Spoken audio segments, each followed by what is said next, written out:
بسم الله والحمد لله والصلاة والسلام على سيدنا رسول الله عليه أفضل الصلاة والسلام. لو أنت طالب في الصف الثاني الإعدادي أو الثاني الثانوي أو ستة ابتدائي أو لو حتى أنت إنسان عادي أو شخص عادي جدا جدا، ركز معايا في الفيديو ده. فيديو مهم جدا جدا جدا، بيوضح نقطة مهمة جدا جدا جدا. في ناس كتير مش عارفة تفسر هذه النقطة، وهو شرط ظالم وافق عليه الرسول صلى الله عليه وسلم في صلح الحديبية. تاني، شرط ظالم وافق عليه الرسول صلى الله عليه وسلم. كان هذا الشرط ظالم للمسلمين، ورغم ذلك النبي صلى الله عليه وسلم وافق على هذا الشرط. وهو ما هو هذا الشرط؟ أنه من أتى إلى قريش من المسلمين لا ترده. لو واحد مسلم وراح له قريش، ارتد عن الإسلام وراح له قريش ما تردهوش، ما ترجعهوش، قريش تاخده عندها. ومن أتى إلى محمد من قريش رده إليهم. تاني نفسر الشرط نفهمه كويس. من أتى إلى قريش من المسلمين، يعني واحد مسلم تمام ولا قدر الله ارتد عن الإسلام ورجع للكفر تاني وراح عند قريش، ايه اللي يحصل؟ لا تردوا قريش ترحب بيه. نيجي للنص التاني بقى اللي يهمنا قوي. ومن اتى الى محمد من قريش، لو واحد جه من عند قريش راح للرسول صلى الله عليه وسلم، سيدنا محمد يرجعه تاني. شرط ظالم، صح كده؟ طيب معايا واحدة واحدة هوضح لك ان الشرط ده استحالة يكون ظالم للمسلمين ولا الرسول صلى الله عليه وسلم، واستحالة ان الرسول صلى الله عليه وسلم يوافق على شرط ظالم للمسلمين.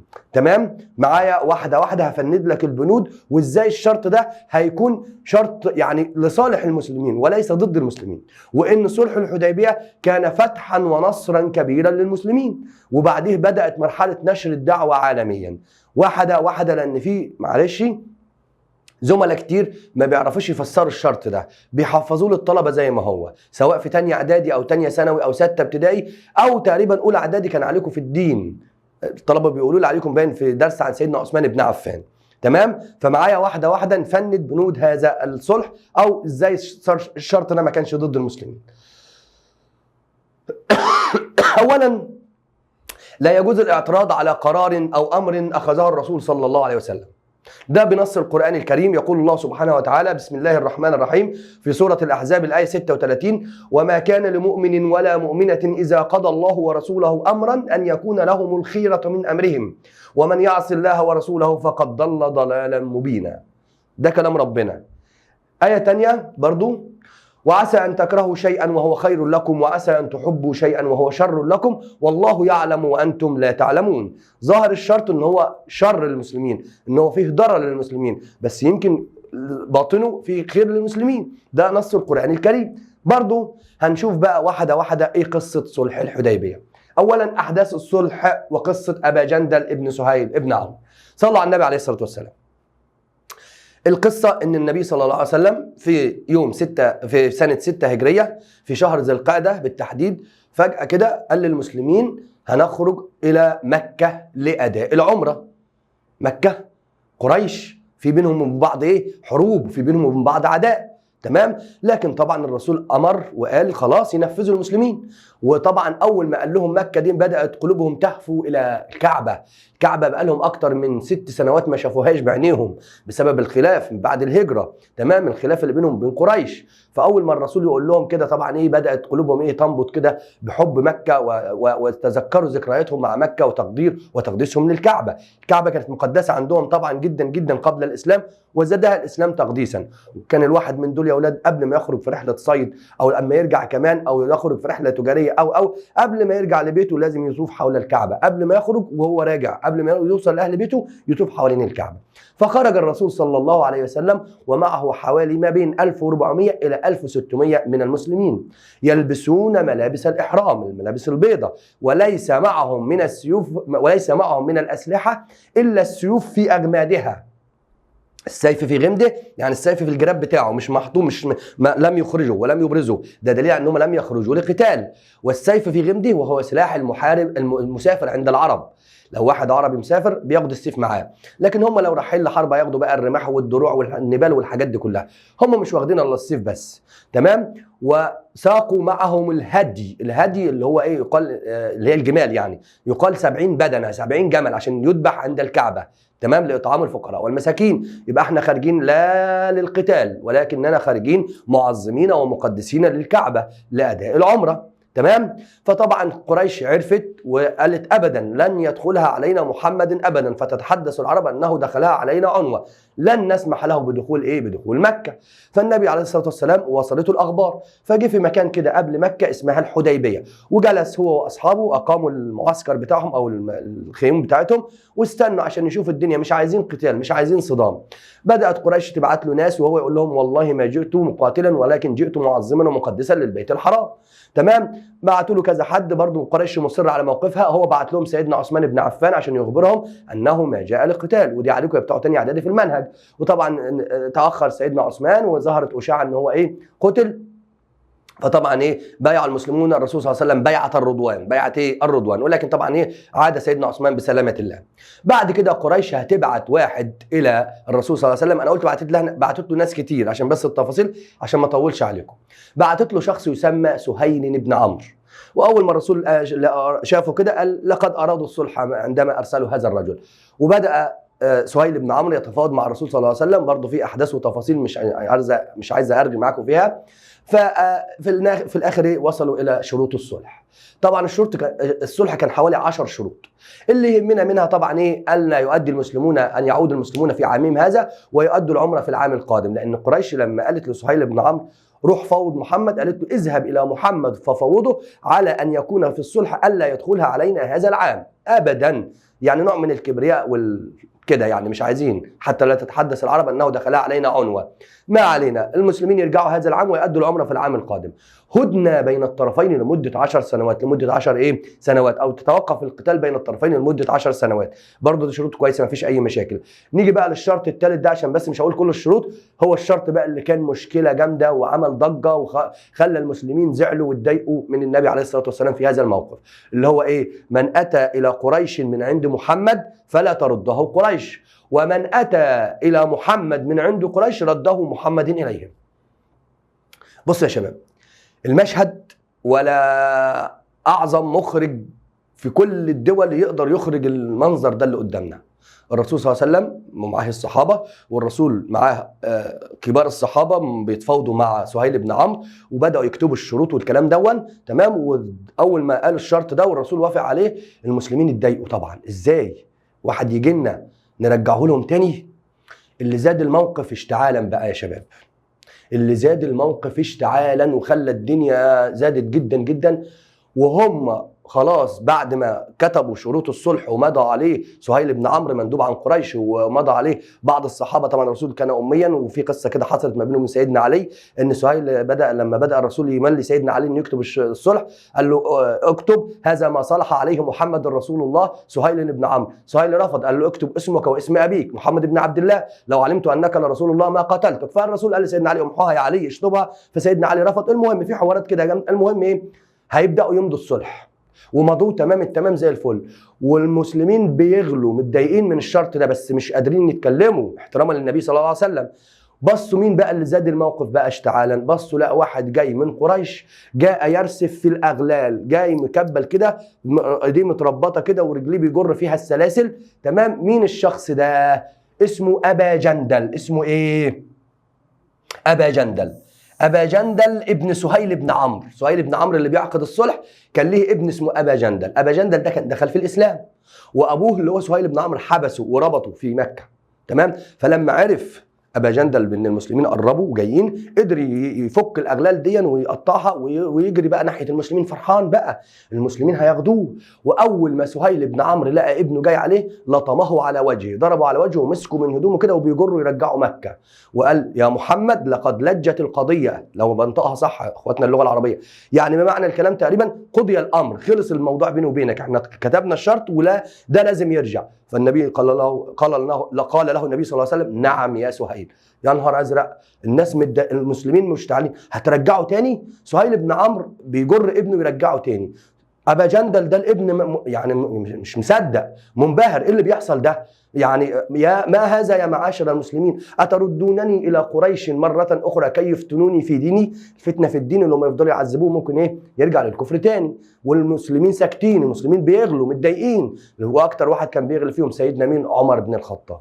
فموقف ابا جندل ده زاد الامر اشتعالا وزاد الامر على الصحابه اكتر، لدرجه مذكور عندكم يا بتوع تاني اعدادي ان النبي صلى الله عليه وسلم لما قال للصحابه بعد ما قضي الصلح وخلاص امرهم بان يحلقوا شعورهم ويذبحوا هديهم فرفضوا.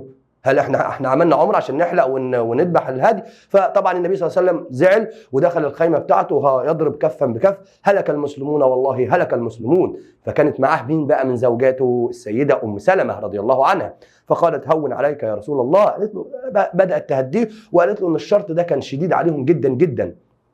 قالت له اخرج اليهم ولا تكلم احدا منهم واحلق شعرك واذبح هديك، فان راوك فعلت ذلك فعلوا مثل ما فعلت. وبالفعل خرج النبي صلى الله عليه وسلم وعمل كده. عندنا بقى الصحابه قلنا اعترضوا، اكتر واحد اعترض بقى معلش وسيدنا مين؟ عمر بن الخطاب. عمر بن الخطاب كان شديد في الحق، كان عنده غيره على الدين، فما قدرش يتحمل الشرط ده، فيعني مش قادر يسكت، فراح لمين؟ لسيدنا ابو بكر، ودي من مكارم ابو بكر الصديق رضي الله عنه، ودخل عليه وهو كده شايط وغضبان والكلام ده، ومن غير لا سلام ولا كلام. اوليس رسول الله؟ هو مش رسول الله؟ ابا بكر نعم والله انه لرسول الله. اولسنا المسلمين؟ مش احنا مسلمين؟ الله نعم نحن مسلمون. اولسنا على الحق؟ نعم نحن على الحق. اوليسوا على الباطل؟ نعم على الباطل. اوليس قتلانا في الجنه وقتلاهم في النار؟ نعم. كل ده ابو بكر بيرد على مين؟ على سيدنا عمر بن الخطاب. فيقول له عمر بن الخطاب بقى ايه؟ اذا لماذا نعطي الدنيه في ديننا؟ الدنيه هنا يا شباب معناها يعني نوع من الذل، يعني ليه نرضى بالشرط ده؟ فيرد عليها ابو بكر الصديق يا عمر والله انه لرسول الله وانه على الحق. يا عمر الزم غرزه، يعني الزم طريقه. تمام؟ برضه سيدنا عمر ما يقتنعش ومش قادر يروح للنبي. يعني في مصادر بتقول انه راح للنبي الاول وفي مصادر بتقول راح لابو بكر، فانا برجح انه راح لابو بكر الاول، لانه في الخطوه الاولانيه بعد كده مش لما ما اقتنعش برد ابو بكر هيروح للرسول صلى الله عليه وسلم. ونفس الكلام تقريبا بالنص هيقوله سيدنا ابو بكر لسيدنا الرسول صلى الله عليه وسلم، سيدنا عمر عفوا لسيدنا الرسول، وهيرد عليه بنفس رد مين؟ ابو بكر الصديق. يدخل عمر رضي الله عنه على الرسول صلى الله عليه وسلم، اولست رسول الله؟ على طول بدون سلام ولا كلام، اولست رسول الله؟ نعم اني رسول الله. اولست على الحق؟ نعم اني على الحق. اولسنا المسلمين؟ نعم مسلمين. اوليسوا مشركين؟ نعم مشركين. اوليس قتلانا في الجنه وقتلاهم في النار؟ نعم قتلانا في الجنه وقتلاهم في النار. اذا لماذا نعطي الدنيه في ديننا؟ يا عمر والله اني لرسول الله واني على الحق ولن يضيعني الله ابدا. ده اللي حصل. بالمناسبة بعد كده سيدنا عمر بن الخطاب بيقول يا جماعة إني ما زلت أصوم وأتصدق وأدعو الله سبحانه وتعالى أن يغفر لي جراء ما حدث في يوم الحديبية. تمام؟ لحد دلوقتي برضو إحنا ما اقتنعناش، ما فيش كلام، أنت بتقول لنا مستر الأحداث تمام زي الفل. إزاي بقى الشرط ده كان لصالح المسلمين؟ وازاي صلح الحديبيه بيحفظه لنا كان فتحا ونصرا للمؤمنين وللمسلمين، لدرجه ان في الايه بتاعت انا فتحنا لك فتحا مبينا في بعض المفسرين فسروها بصلح الحديبيه وليس بفتح مكه. فكيف كان صلح الحديبيه كله كده على بعضه رغم الشرط هذا الشرط فتحا ونصرا للمسلمين؟ ده اللي هنشرحه مع حضراتكم دلوقتي، خليكم معايا ما تزهقوش. اهو شرح لبنود الصلح وكيف كانت في صالح المسلمين وليس ضدهم. اول حاجه الصلح ما فيهوش الشرط ده بس، يعني لما تيجي تاخد حاجه تاخدها كلها على بعضها، مش تاخد جزء وتسيب الباقي. في ايجابيات وفي سلبيات، الايجابيات اكتر بكتير. انا بتكلم على اساس ان الشرط ده ظاهر انه شرط سلبي. تمام؟ فالصلح يشمل لا يشمل هذا الشرط فقط بل 10 شروط الكثير منها كان لصالح المسلمين. تاني حاجه الصلح هنا بيظهر دبلوماسية وسياسة الرسول صلى الله عليه وسلم. ايه الدبلوماسية والسياسة؟ الرسول صلى الله عليه وسلم كان من ضمن اهدافه ان يخرج في هذا العام لاداء العمرة. اولا خرج في شهر ذي القعدة، شهر ذي القعدة سنة 6 هجرية قبل موسم الحج، وأراد الرسول صلى الله عليه وسلم أن يظهر قريش بمظهر المعتدي، مظهر الذي يمنع من جاء مقدسا ومعظما للكعبة التي كانت مقدسة ومعظمة عند العرب جميعا، بمظهر المعتدي والذين يمنعونه. تمام؟ لدرجة أن من ضمن الناس اللي بعتهم له كان واحد اسمه الحليس بن علقمة. فراح أول ما وصل للرسول عند الحديبيه ولقى الابل اللي هي الهدي دي بدات تاكل اجسادها او اوبارها من كتر الحبس، بقى لها فتره محبوسه، فما وصلش للرسول. والرسول صلى الله عليه وسلم كان متعمد الحته دي وقال لهم ان هذا الرجل من قوم يتالهون، يعني يقدسون الالهه، راجل عنده خلق شويه، فاطلقوا الهدي امامه لكي يراه، طلعوا الجمال قدامه. فلما شاف الجمال بالمنظر ده اللي هتذبح لطعام الفقراء والمساكين لم يصل الى الرسول، ورجع لقريش وقال لهم ما هذا يا معشر قريش، ايحج الى بيت الله كذا وكذا وكذا، قعد يقول لهم اسماء قبائل كتير بتحج ويمنع عنها ابن عبد المطلب، محمد بن عبد المطلب اللي من اساس مكه يمنع عن دخول الكعبه عن دخول مكه وزياره الكعبه. فهنا اراد ان يظهر بمظهر المعتدي ويظهر ان الاسلام بيقدس ويقدر الكعبه، مش زي ما هم وصلوا فكره عن الاسلام ان هو ضد حاجات كتير جدا جدا. تمام؟ فدي دبلوماسيه وسياسه، مش هطول في الحته دي. بقى نيجي بعد كده لقصه واحد اسمه ابا بصير. ايه ابا بصير ده؟ خلاص الصلح اتعمل والمسلمين رجعوا الى المدينه، وبعدها جه واحد اسمه ابا بصير راح للرسول صلى الله عليه وسلم يعلن اسلامه، اسلم. فطبعا قريش بعتت وراه 2، واحد وخادم ليه عشان خاطر يرجعوه بناء على الشرط ده اللي موجود. فبالفعل امر الرسول صلى الله عليه وسلم ابا بصير ان يعود معهم الى ايه؟ الى مكه، تطبيقا للشرط، الوفاء بالعهد وتطبيق العهود والمواثيق. وهم راجعين في الطريق، طبعا المسافه من مكه من المدينه الى مكه مسافه طويله، فبيريحوا هم الثلاثه اللي هو ابو بصير والاثنين اللي معاه كده في السكه، فهم قاعدين كده مريحين. فابو بصير قاعد يدردش معاه كده، فبيقول له اوليس هذا سيف فلان ابن فلان؟ ده مش ده سيف فلان اللي انت خدت منه؟ قال له ايوه طبعا، ده انا هزمته وقتلته ومش عارف ايه وخدت منه السيف. قال له ارنيه، وريه لي كده. فجي موريه له، هوب طلعه، قطع رقبته. تمام؟ قتله. تمام؟ والتاني هرب جري.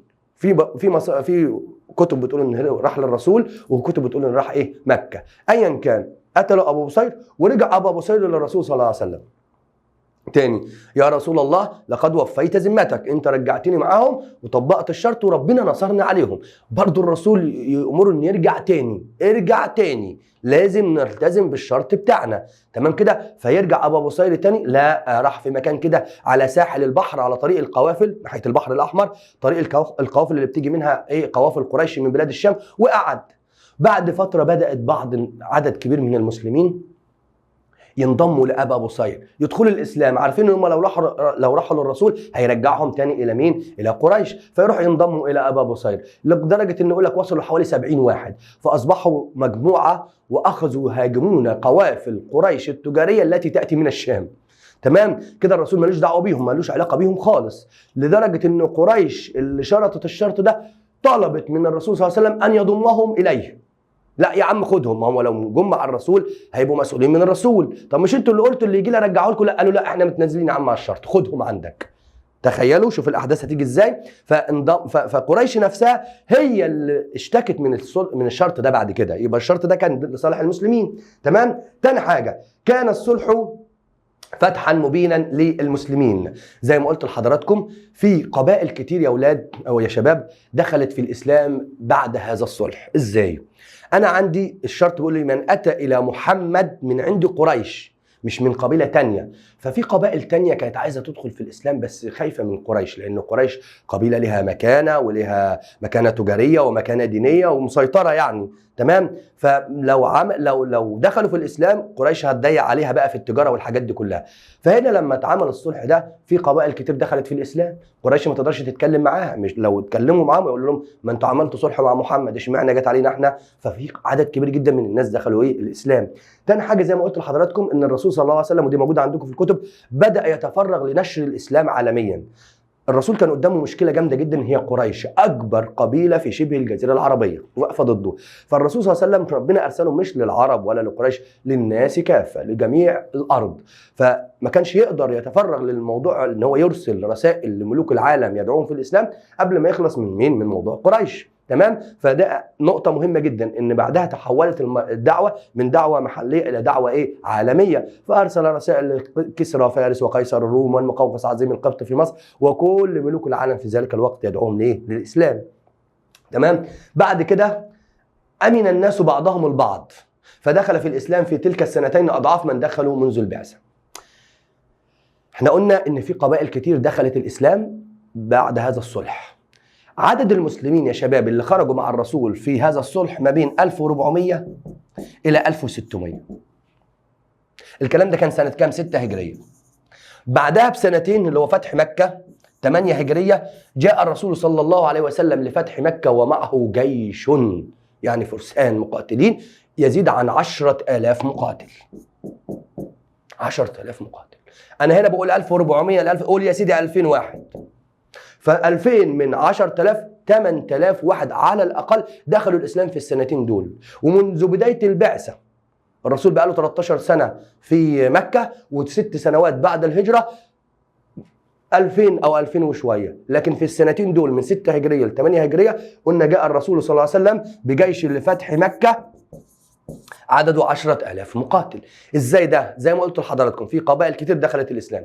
تاني حاجة يعني أمن الناس بعضهم البعض. لما من ضمن شروط الصلح هدنة بين الطرفين لمدة 10 سنوات، ما يبقاش في حروب ما بيننا وبين بعض لمده 10 سنوات، وده صلح وده شرط مهم جدا جدا للمسلمين. ما انا قلت لحضرتك لما تاخد الحاجه خدها على بعضها، ما تاخدش جزء وتسيب الباقي، ودي مهمه جدا. الرسول صلى الله عليه وسلم لم يبعث محاربا ولا مقاتلا ولا الكذا، بعث برساله الاسلام السلام. فالناس لما كان في بينهم حرب فكانوا في ما بينهم مشاكل، يعني الاسلام لما جاء يا شباب فرق بين الرجل وابيه والاخ واخيه والصاحب وصاحبه والزوج وزوجته. ازاي؟ واحد يدخل في الاسلام والتاني يظل على الكفر فيتفرقوا. الاب كافر والابن مسلم، فالابن مع المسلمين والاب كافر. فلما حصل الصلح امن الناس بعضهم البعض، حصل بينهم امان، يقعدوا مع بعض بقى كده ويتكلموا مع بعض. يجي الصاحب مع صاحبه يقول له فاكر قبل دعوه محمد كنا اصحاب ما بنفترقش ابدا وكنا بنقاتل مع بعض ومش عارف وانت دافعت عني في كذا وكذا وكذا.